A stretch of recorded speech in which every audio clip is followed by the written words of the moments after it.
A sea of people on the run, escaping ISIL, which is about to fully control the city of Ramadi.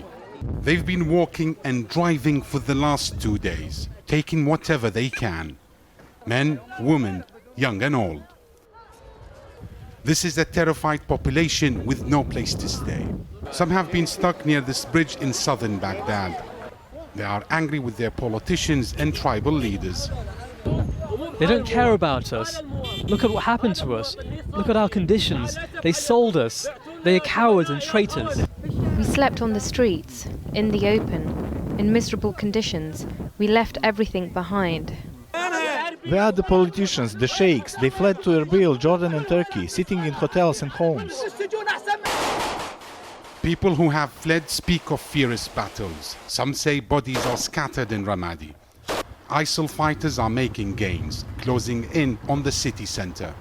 More than 75% of Anbar is under ISIL's control. The government has sent reinforcements, but this is going to be a long battle. Mosques across Baghdad have opened their doors to shelter the displaced.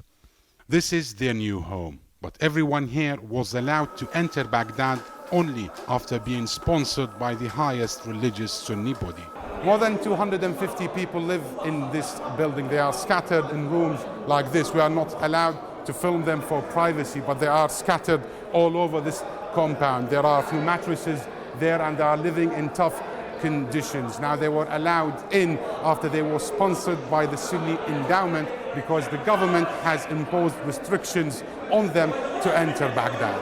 The number of people coming to the capital has made the authorities nervous. Families need a sponsor to get in. Some accuse the government of being indifferent. Security officials say ISIL may have infiltrated the crowds and they need to cross-check. But those who are still stuck feel not welcomed. They want a sponsor to let us in. What? Aren't we Iraqis? If you don't want us, just hit us, kill us or just throw us away. We are Iraqis. The parliament has called on the government to lift the restrictions, send more troops and weapons to the tribes of Anbar. And removing ISIL from the province is not going to be easy and probably will take a long time. These people are likely to remain displaced, not knowing when they can return home. Let's join Omar now, who is in Baghdad for us. Oh, Omar, the government's imposed restrictions on people coming into the capital. So what's going to happen now to all these people who fled the fighting in Anbar?